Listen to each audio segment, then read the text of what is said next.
A single denarius, that is what a day of your labor is worth. One small silver coin, roughly the weight of a dried fig, stamped with the face of an emperor you will never see, minted in a city you will never visit. You earn it with your hands, your back, your knees pressed into stone dust from the first grey light of morning until the sun sits on the ridge of the western hills.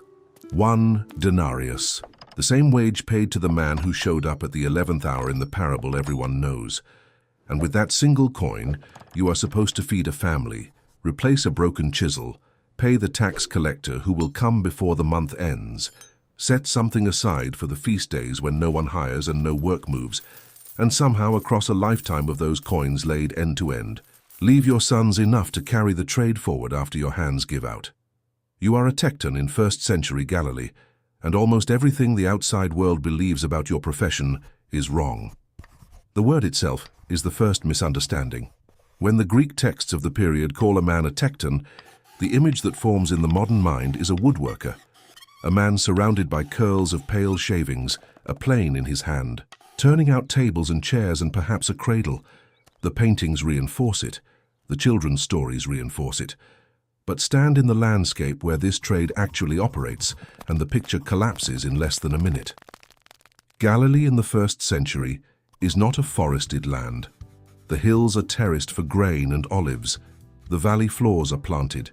The native trees are olive, which grows twisted and knotted, and rarely yields a straight plank longer than your arm. Sycamore fig, which is soft and splits in the heat, and the occasional terebinth, which is small and slow-growing.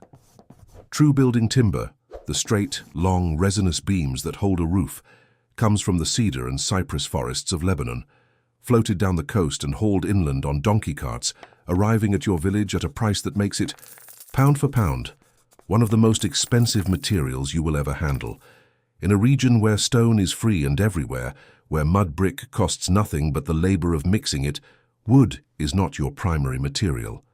It is your luxury material. And that single fact changes every calculation about what your trade earns, what it costs, and what you actually spend your days doing. You are not, in the way the modern world pictures it, a cabinet maker. You are a builder. The tecton works in stone, in wood, in mud brick, in plaster, in whatever the structure requires. You cut roof beams and fit door frames, yes, but you also lay courses of fieldstone, mix the mud and straw mortar that holds them, set the lintel above a doorway, carve the channels that direct rainwater off a flat roof.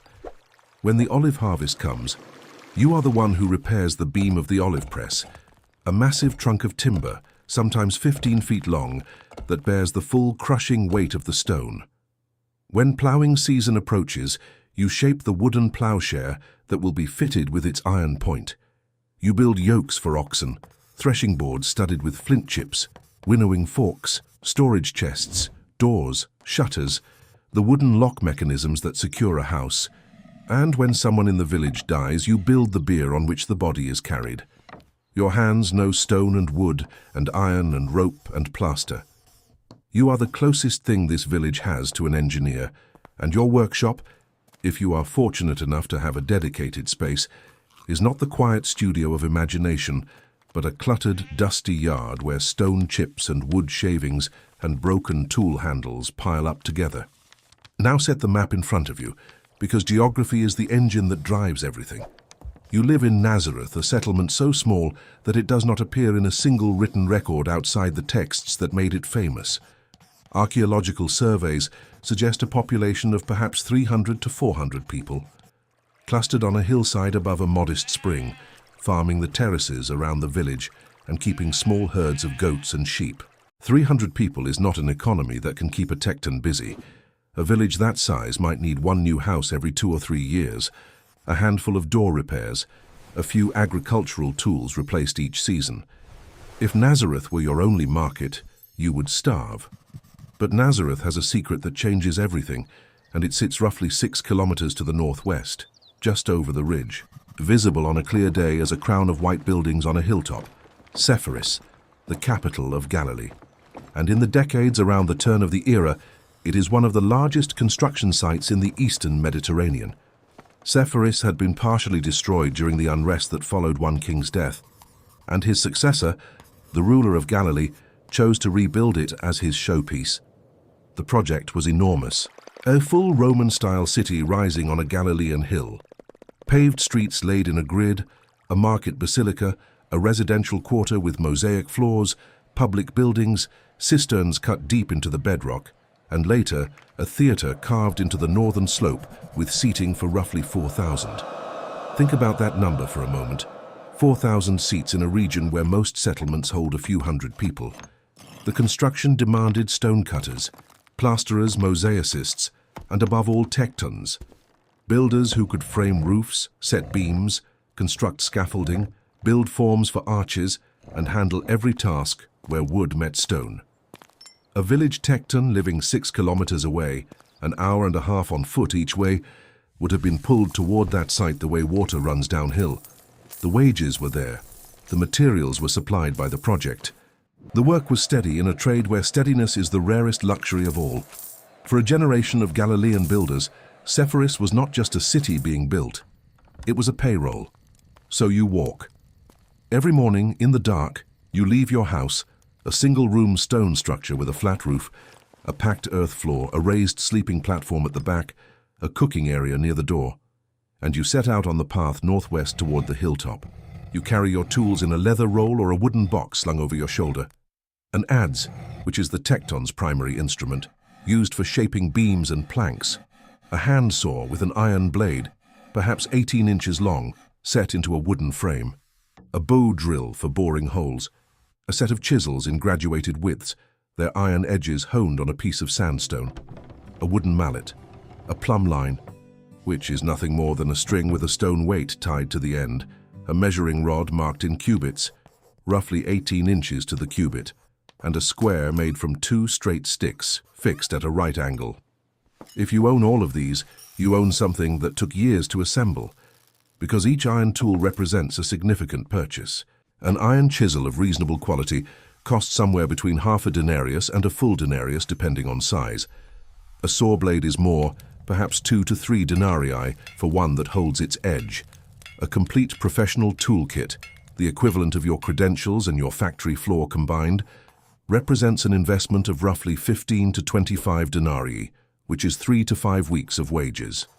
Lose a tool, break a blade, have one stolen from the site, and you feel it in your household's food supply for a month. The iron itself is part of the cost structure that governs your life. Iron in the 1st century Levant is not smelted locally in any significant quantity. It is imported, and from Cyprus, from Anatolia, from workshops in the larger coastal cities, and by the time it reaches a Galilean village, it has passed through enough hands to carry a substantial markup. When your saw blade dulls, which happens quickly when you are cutting green olive wood full of moisture, you do not throw it away. You take it to the village metalworker, who heats it and hammers the edge back, a process that costs you a fraction of a denarius, but still costs you something. And the blade gets a little shorter, a little narrower, a little closer to the day when it cannot be resharpened, and you must buy a new one. The economics of tool maintenance alone represent a recurring tax on your productivity that a modern tradesperson walking into a hardware store where a replacement saw costs an hour of wages would find almost unimaginable.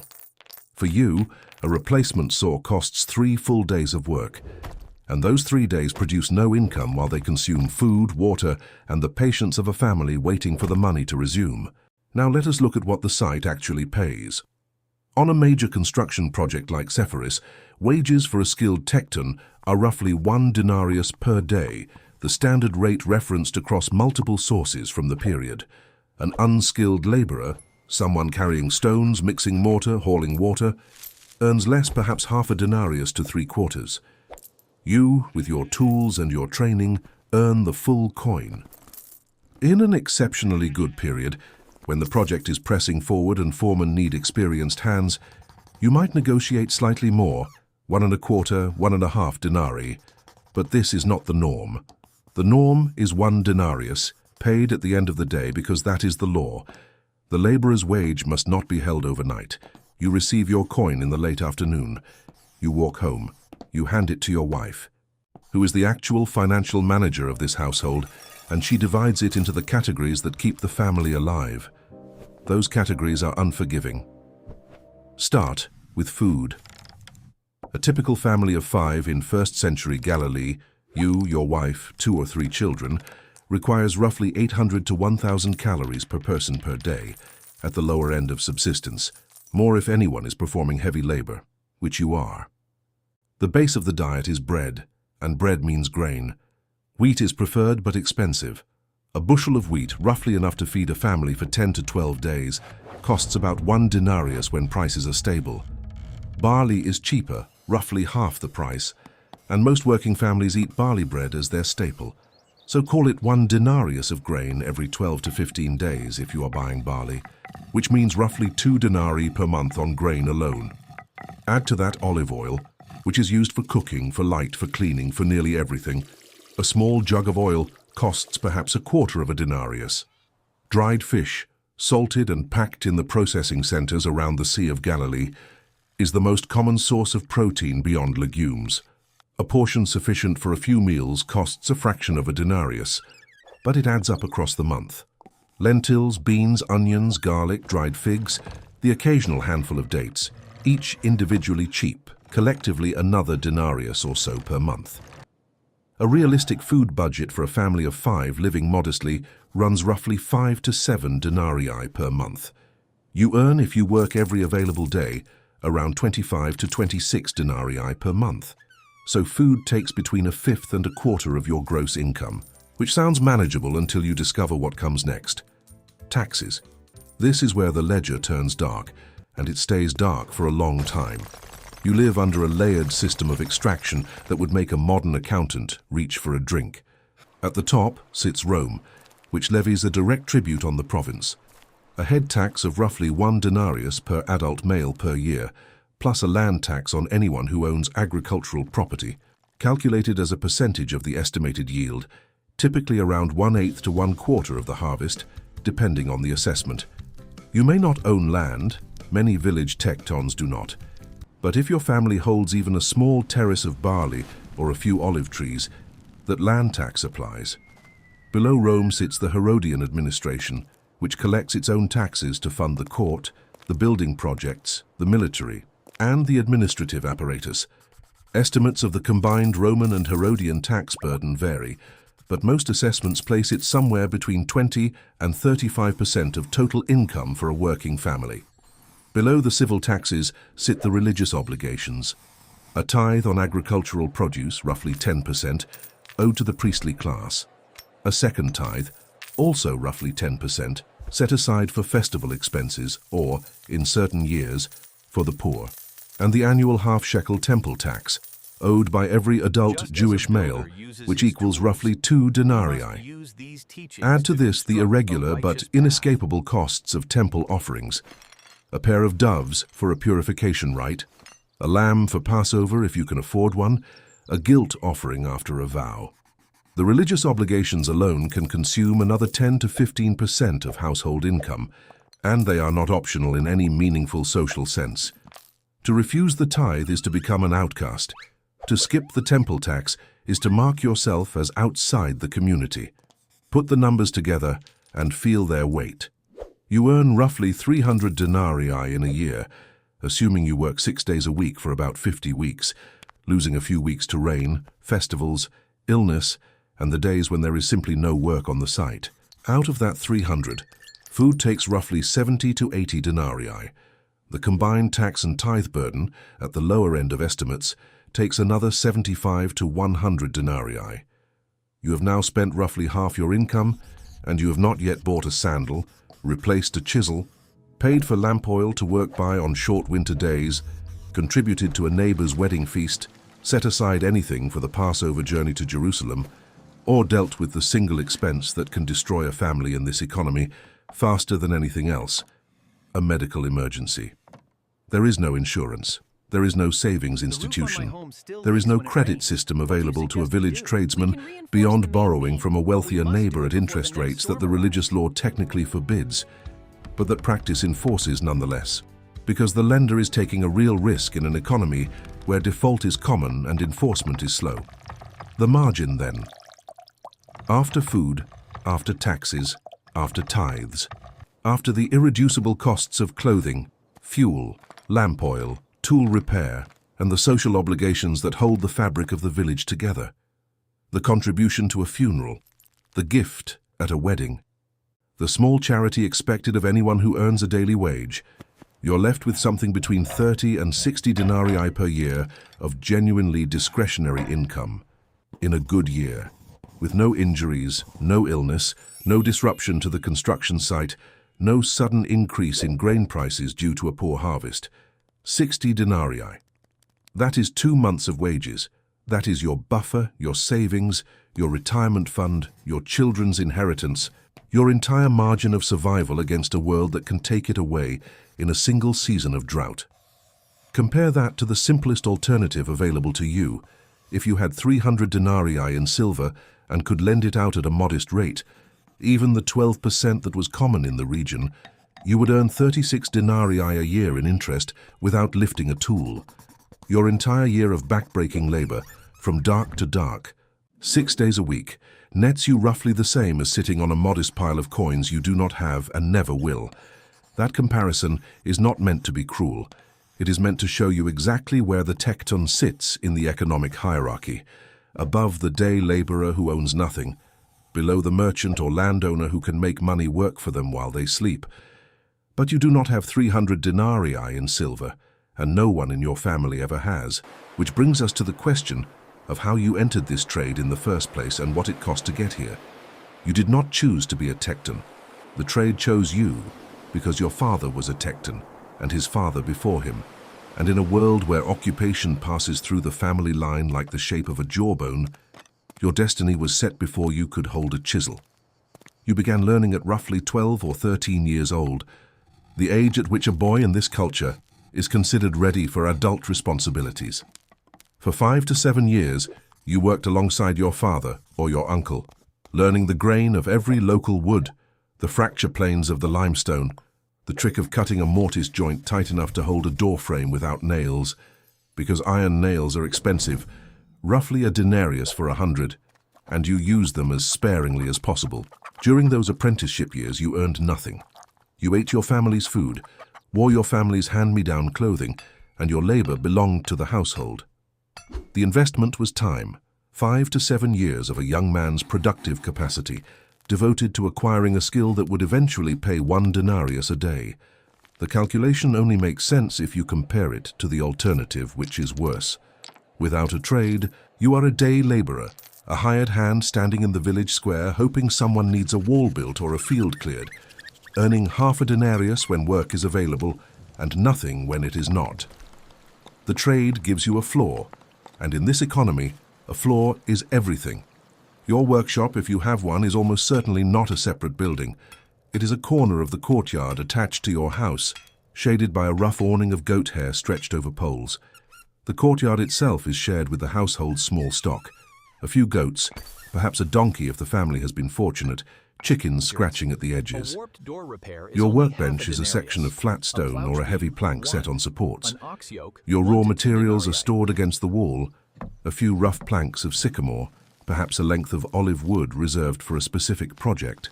The iron fittings and hinges you have collected and salvaged over the years. Nothing is wasted. A bent nail is straightened and reused. A broken plank is cut down for a smaller piece. Sawdust is swept up and mixed into plaster. The offcuts of olive wood, too twisted for building, are carved into small household items, spoons, bowls, spindle whorls, that your wife or children might sell at the local market for a few small copper coins called pruto, each worth roughly 1/64 of a denarius. Even the woodworking waste has an economic value, because in a land where fuel is scarce, wood chips and shavings burn hot and fast and can be sold or traded to neighbors for their cooking fires. The seasonal rhythm of your income is as important as its size, because this is not an economy that pays evenly. Construction work in Galilee follows the dry season. From roughly April through October, the rains stop, the ground hardens, mortar sets properly, and the building sites run at full capacity. These are your earning months, your 6 to 7 months of steady work, and you push hard through all of them, knowing that the wet season is coming. From November through March, the rains arrive. And in Galilee, the winter rains are not gentle. Heavy downpours turn the paths to mud, make mortar useless, and halt construction almost entirely. During these months, you fall back on the workshop economy, indoor repairs, small commissions from villagers, the agricultural tools that need reshaping before the spring ploughing. Your income during the wet months might drop to half or less of your dry season earnings. If you have been disciplined, you have set aside a small reserve from the summer. If you have not, or if an unexpected expense ate the reserve, January and February are months of genuine hunger. The late winter, just before the spring barley harvest, is the hardest stretch. The grain stores are running low, the prices at market creep up because everyone's supply is shrinking, and you have 3 or 4 mouths that eat regardless of whether the sky is pouring water. Now pull back and look at the kind of work that actually fills your year, because the economic texture of the trade is in the commissions. The largest single job you are likely to encounter is framing the roof of a new house, a typical Galilean house, a single room, perhaps 20 by 15 feet, with a flat roof, requires a set of main beams running the short span, usually olive wood or sycamore, each roughly 8 to 10 feet long and 4 to 6 inches thick. You need 5 to 7 of these beams to span the room, and they must be straight and strong enough to bear the weight of the roof covering, which is a thick layer of branches, reeds, mud, and a final coat of rolled clay. The timber for these beams, if it must be purchased, costs roughly 2 to 4 denarii per beam depending on species and quality. The total timber cost for a simple roof runs 10 to 20 denarii. Your labor to cut, shape, fit, and install them, along with the lighter crosspieces and the framing for the stairway that leads to the rooftop, might take 2 to 3 weeks and earn you 12 to 18 denarii. The homeowner has also paid for the stone walls, the plaster, the door, the window shutters. You may supply some of these as well, adding another week of work and another 5 to 7 denarii. A complete house construction, from foundation to finished roof, is the largest payday you will see in a typical year, perhaps 25 to 35 denarii of total income for a month or more of work. And in a village of 300 people, there might be one such project every 2 or 3 years. Smaller jobs fill the gaps. A door that has warped in the heat and no longer closes properly. Half a day's work, perhaps half a denarius. A yoke for a pair of oxen, carved from a single piece of hardwood, shaped to fit the animals' necks. 2 to 3 days of careful work, worth 1 to 2 denarii. A plough beam, 5 to 6 feet long, hardened in fire at the tip and fitted with an iron point. A day of work, 1 denarius. An olive press beam, which is the largest and most valuable single piece of woodwork in the agricultural economy. This is a trunk, ideally of sycamore or a similar dense wood, 15 to 18 feet long, fitted at one end to a socket in the stone press housing. Shaping and fitting one of these is a week's work, and it can earn you 3 to 5 denarii, but the commission comes only when an existing beam breaks or a new press is built, which might happen once every few years. The economic reality is a calendar filled with small tasks, each worth a few hours or a day, with the occasional larger project that keeps you fed through a quiet stretch. You take everything. You turn nothing down. The tekton who says he is too busy for a half-day repair job is a tekton who has never seen February. What makes the construction site at Sephoris transformative is not just the daily wage, but the consistency. Instead of scrambling for village commissions worth half a denarius each, you show up at a site where work is organized, materials are supplied by the project, and you are paid every day you work.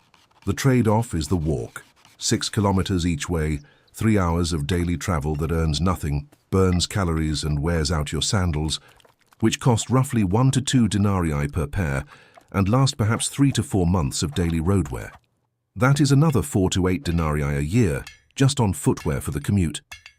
But the math still favors the site. 25 working days per month at 1 denarius each gives you 25 denarii, compared to perhaps 10 to 15 denarii of irregular village work. The difference is 10 to 15 denarii per month, the margin between subsistence and something slightly above it. And so you walk, and every tekton in the villages within walking distance of the city walks with you, forming the kind of daily labor migration that has existed in every economy, where a construction boom sits close to a pool of rural tradesmen. The social position this income buys you is worth understanding, because in this economy, your status shapes your access to everything from credit to marriage prospects to legal standing. The first-century social hierarchy in Galilee runs roughly like this. At the top, the priestly aristocracy and the Herodian court, controlling land, tax revenues, and political power. Below them, the large landowners, some holding estates of hundreds of acres worked by tenants and hired labor. Below them, the merchants, traders in grain, oil, fish, textiles, who accumulate capital through exchange rather than production. Below them, the independent smallholders, families who own their own plot of land and farm it themselves. And roughly alongside the smallholders, sometimes slightly above, sometimes slightly below, depending on the village and the moment, sit the artisans, the tectons, the potters, the tanners, the weavers, the metal workers. You are in the middle of the hierarchy, which sounds comfortable until you realize how thin the middle is. One bad year, a drought that wipes out the barley harvest and sends grain prices to double their normal level. An injury that keeps you off the site for 2 months. A family illness that demands expensive remedies from the village healer, and you slide down. Below the artisans sit the tenant farmers, who work someone else's land for a share of the crop. Below them, the day laborers, who own nothing and live on whatever work appears each morning. And below them, the destitute, the beggars, the disabled, the widows without family support, who survive on charity and the leftovers of the temple system. The distance between your position and theirs is measured in about 60 denarii of annual savings. That is how thin the membrane is. That is how little separates the tecton's modest dignity from the day laborer's precarious existence. Is it ready yet? Your wife's economic Almost. contribution The wool is not is nearly done supplementary. too. It is structural. She is not earning a wage in the way you are, but her labor produces a significant fraction of the household's real income in kind. She grinds the grain each morning, a physical task that takes 1 to 2 hours of work at the hand mill, producing the flour that becomes the day's bread. If you were to buy bread ready-made instead of grinding and baking it yourself, the cost would be roughly double. She tends the small garden plot behind the house, the herbs, the onions, the lentils that supplement the purchased grain. She milks the goats, producing the cheese and yogurt that provide protein at almost no cash cost. She spins wool and flax into thread, a task she does constantly, while watching children, while talking with neighbors, while waiting for bread to bake, and the thread is either woven into cloth for the family's clothing or sold at market. A skilled spinner can produce enough thread in a month to weave roughly 1 garment length of fabric, which has a market value of perhaps 1 to 2 denarii. Her labor, if you converted it all to cash equivalent, probably adds another 3 to 5 denarii per month to the household economy, which means she is producing roughly 15 to 20% of the family's total real income while simultaneously performing the childcare, food preparation, and household management that make your earning capacity possible. Now consider what happens to this finely balanced operation when the risks arrive, because they always arrive and they arrive without negotiation. The most immediate risk is physical injury. You work with sharp iron tools, heavy timber, and rough stone. You climb scaffolding made of poles lashed together with rope. You lift beams that weigh 80 to 100 pounds above your head to set them into wall sockets. A chisel that slips drives iron into your palm. A beam that drops catches your foot. A fall from scaffolding at Sephoris, even from a height of 8 or 10 feet, can shatter an ankle and end your working life on a construction site permanently. There is no workers' compensation. There is no disability payment. There is a village healer who will set the bone if it is a clean break and apply a poultice of oil and herbs, and who will charge you 1 to 3 denarii for the service, and then there are the weeks or months of recovery, during which your household earns nothing from your trade, while still consuming food and still owing taxes. One serious injury can consume an entire year's margin in a few weeks and push the family into the debt spiral that, in this economy, is the equivalent of falling into a well with no rope. The debt spiral works like this. You borrow from a wealthier neighbor or a local moneylender. The religious law prohibits charging interest on loans to fellow members of the community, but in practice, the prohibition is circumvented through various mechanisms, A loan of 10 denarii repaid as 12 after 6 months, structured not as interest, but as a fee, a gift, a share of an expected harvest. The effective rates are high, often equivalent to 20 to 30% annually, because the lender is absorbing real risk in a world without courts that can reliably enforce repayment. If you cannot repay, the lender may take your tools as collateral, which destroys your ability to earn. He may take your land if you have any. In the worst cases, debt leads to a form of bonded labor. You work for the creditor until the debt is repaid, a process that can take years and that reduces you, in economic terms, to something barely above a slave. The ancient texts are full of debt, parables about forgiveness of debts, warnings about moneylenders, the Jubilee laws that were supposed to reset debts every 7 years, but that in practice were rarely observed in full by this period. Debt is not an abstraction in this economy. It is the mechanism by which a free artisan becomes a bound laborer, and the distance is shorter than anyone standing outside the system would believe. Disease is the other great destroyer, and in the 1st century it destroys with a breadth that is difficult for a modern mind to fully absorb. The average life expectancy at birth is somewhere around 30 to 35 years, dragged down by infant mortality rates that claim roughly 30 to 40% of children before age 5. If you survive childhood, you can reasonably expect to live into your 50s or even 60s, but every decade brings risks. Malaria is endemic in the low-lying areas near the Jordan Valley and the lake. Dysentery, spread by contaminated water, flares regularly. Tuberculosis is present. Eye infections and skin diseases, exacerbated by dust, sun, and close quarters, are common enough to have their own categories in the purity codes. A serious illness in the family does not just generate treatment costs, it removes labor.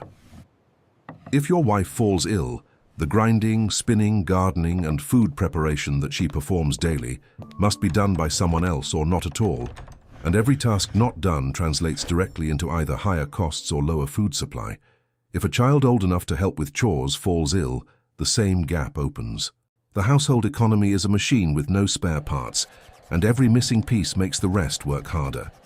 Then there is the political risk, which is large and unpredictable and operates on a timeline you cannot see.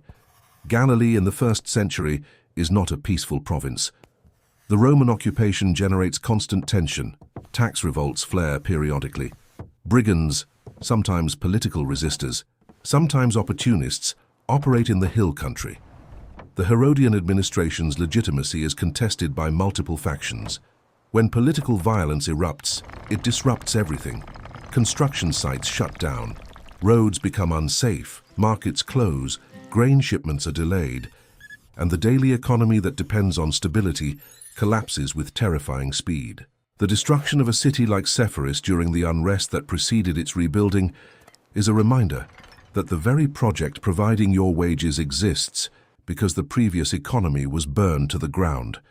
You are earning your living on the rebuilding of someone else's catastrophe, and there is no guarantee the cycle will not repeat.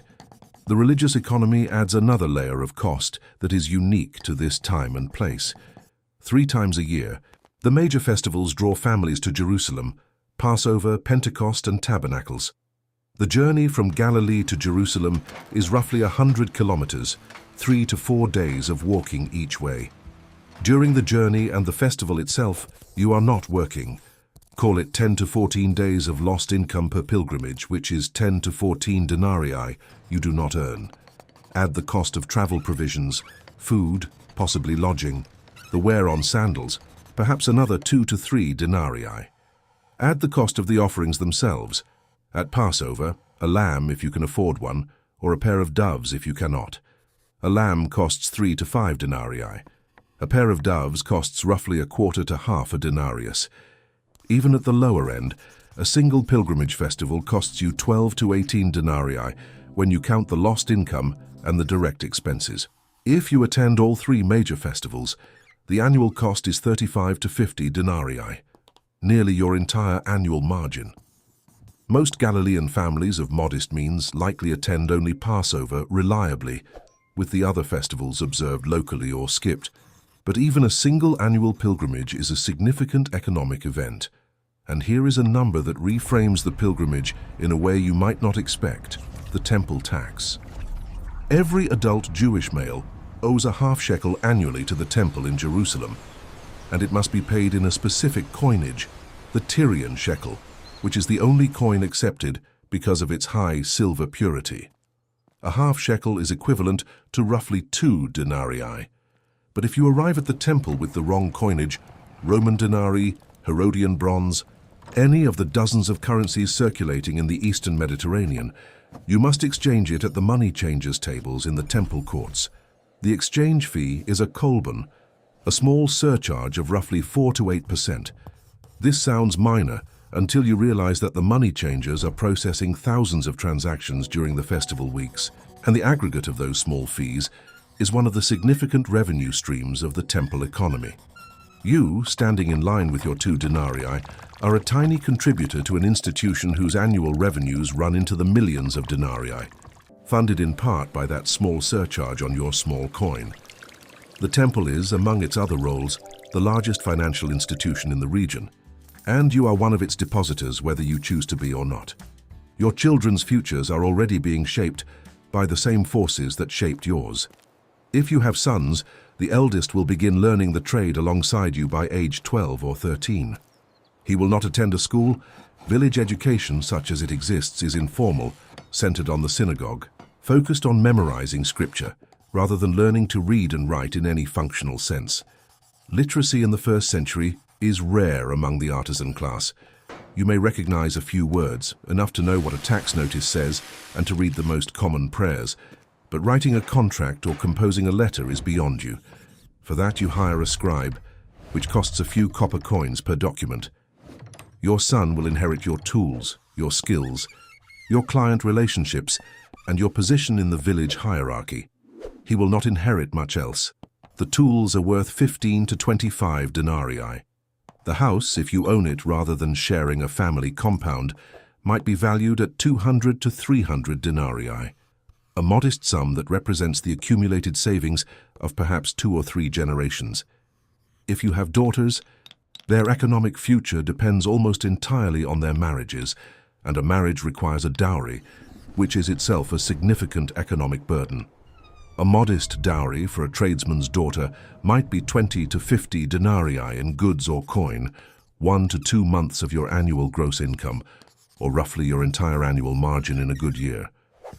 Marrying off a daughter is an economic event, comparable to a major illness. Here is a question worth sitting with for a moment, and it is one that this particular economy raises more sharply than almost any other. What does it mean when an entire life of skilled labor, performed 6 days a week for 40 years, produces almost no accumulated wealth? You start as an apprentice with nothing. You work for 4 decades. You end with a set of worn tools, a small stone house, and perhaps a handful of denarii buried in a clay jar under the floor. The universal savings bank of the ancient poor. 40 years multiplied by 300 denarii per year is 12,000 denarii of gross career earnings. Out of that 12,000, you have fed and clothed a family for 4 decades, paid taxes to 2 overlapping systems of government, fulfilled religious obligations that consume another layer, maintained your tools, survived illnesses, buried family members, married off children, and made the annual journey to Jerusalem. The residual, the total accumulated surplus of a lifetime, might be 50 to 100 denarii. That is what 40 years of a skilled trade is worth in net terms. A wealthy merchant in Sepphoris might spend that much on a single mosaic floor. And yet the trade survives, and the men inside it do not leave. And new sons step onto the path their fathers walked, and the question of why has an answer that the ledger alone cannot provide. Start with the obvious economic reason. There is nowhere better to go. In a rigid social hierarchy, with almost no mechanisms for upward mobility, the Tekton's position is better than the alternatives available. You earn more than a day laborer, more than a tenant farmer, more than a hired shepherd. You have a skill that no one can take from you without taking your hands. You do not depend on a landlord's goodwill for your next season's work. You are not bound to a single plot of land that can be seized for unpaid taxes. The trade gives you a kind of independence that has real economic value even when the margins are thin, because the alternative is not thin margins but no margins at all. The complete dependency of the landless laborer on whoever is hiring that morning. But the independence is not the whole answer, and the next layer goes deeper. The tecton is the person the village needs. When a roof beam cracks during the winter rains and water pours into a family's home, you are the one they send for. When the olive press breaks before the harvest and the entire year's oil production is at risk, you are the one who can save it. When a young couple is starting a household and needs a door hung and a roof framed, you are the one who makes the space where they will sleep and cook and raise their children. The tecton's labor has a social weight that is larger than its market price, and that weight translates into something that does not appear on any ledger. Standing. You are invited to the table at feasts. Your opinion is sought in village disputes. Your sons are considered suitable matches for the daughters of other tradesmen. In a village of 300 people where everyone knows everyone's name and everyone's business, the tecton occupies a position of quiet respect that has real, if unquantifiable, value. You do not go hungry at a wedding. You do not get passed over when resources are shared. You do not stand at the edge of the community looking in. There is also the matter of what you build, and this is the part that the numbers cannot reach at all. You have shaped the beam that holds the roof over a family's sleeping children. You have carved the yoke that a farmer's oxen will wear for the next 10 years, shaped so carefully to the contour of their necks that it does not chafe or bruise. You have fitted a door so well that it swings true on its hinges for 20 years without sagging. In a world where almost everything is made by hand and used until it cannot be repaired any further, the quality of your work is visible every day in the village around you. The doorway you framed still stands. The press beam you shaped still crushes olives every autumn. The roof you built still holds the rain. That is not an abstraction. That is the record of your life, written in wood and stone, standing in the landscape long after the coins you earned have been spent. In an economy where the margins are thin enough to cut, the thing that keeps a tecton walking 6 kilometers each morning in the dark, carrying tools that represent a month of wages on his shoulder, climbing scaffolding that could kill him, is not the denarius at the end of the day. It is the beam, the door, the roof, the thing the money was never about. Let that settle for a moment, because there is one more layer to this economy that connects it directly to the world you are sitting in right now. The first-century Galilean tecton earns roughly 1 denarius per day for skilled manual labor. Adjusted very roughly for purchasing power, what that coin could buy in terms of the basic goods needed for survival, the equivalent is somewhere in the range of $20 to $40 a day in today's terms, depending on the comparison method. That is $8,000 to $16,000 a year for backbreaking, dangerous, highly skilled work. Now think about the last time you saw a construction site. The framers on the roof, the carpenters hanging doors, the men operating a handsaw in the sun. In many parts of the world today, the equation has not changed as dramatically as you might believe. The tools are better. The materials are industrial. The site has safety regulations mostly. But the fundamental structure, skilled hands trading labor for a wage that is consumed almost entirely by the cost of living, leaving a margin thin enough to vanish in a single bad month, is not ancient. It is current. The tecton's 1 denarius is still being earned on different sites in different currencies by people whose skills are equally essential and equally undervalued.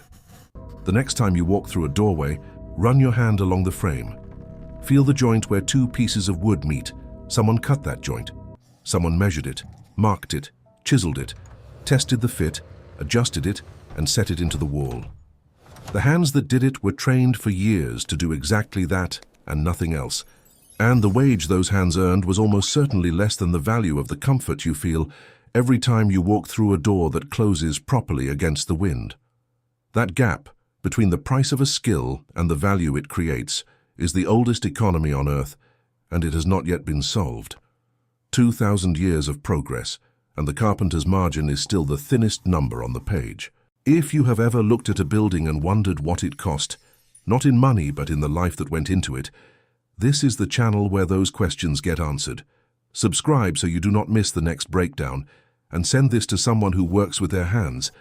They will recognize more of this than you expect.